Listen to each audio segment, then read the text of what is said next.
किसी भी ड्राइंग में अगर आप स्किन टेक्सचर डाल देते हो तो वो हाइपर रियलिस्टिक ड्राइंग बन जाता है। अगर आप वीडियो ये एंड तक देखोगे तो आप भी अपने ड्राइंग्स को इजीली एलिवेट कर सकते हो हाइपर रियलिस्टिक ड्राइंग में, बिकॉज स्किन टेक्सचर बहुत अलग अलग टाइप के होते हैं। तो हम अलग अलग टाइप के स्किन टेक्सचर को कैसे ड्रॉ करना है वो सीखेंगे।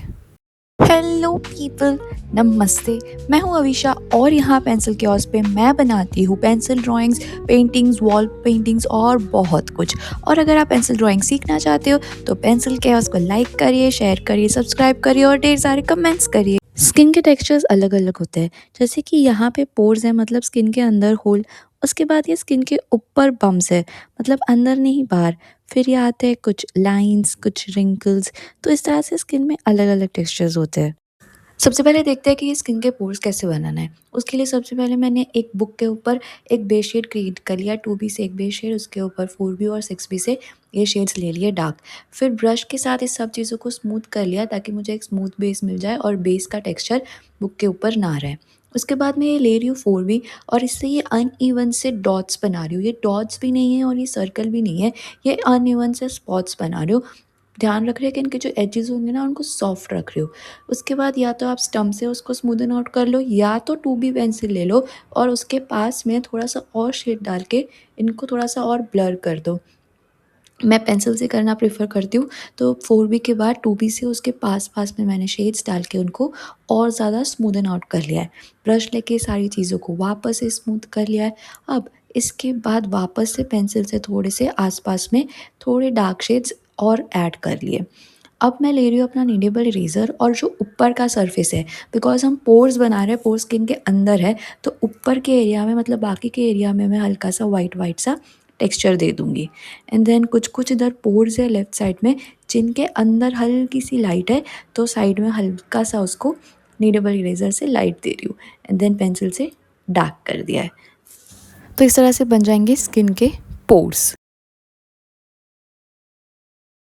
सेकेंडली देखते हैं स्किन के ऊपर पम्प्स कैसे बनाना है। ये पार्ट जो है वो स्किन के ऊपर है, तो इसके सबसे पहले एक बेस शेड क्रिएट करेंगे। इसमें हम बेस शेड कंपैरेटिवली डार्क रखेंगे बिकॉज इसके ऊपर हमें वाइट डॉट्स बनाने हैं।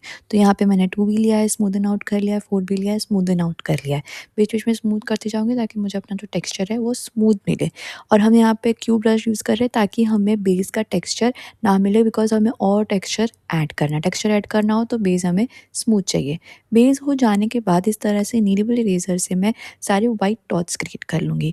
अब बेस है डार्क, वाइट डॉट्स है लाइट, लेकिन इस तरह से तो वो अप डाउन दिख नहीं रहे। अप डाउन दिखाने के लिए इन दोनों के बीच में हमें हाइट क्रिएट करनी पड़ेगी, बेस और वाइट डॉट्स के बीच में। तो यहाँ पे मैं हर वाइट डॉट्स के पास में एक हल्का सा डार्क शेड ऐड कर रही हूँ और जो मेरा वाइट डॉट है ना उसको ब्लर आउट कर रही हूँ।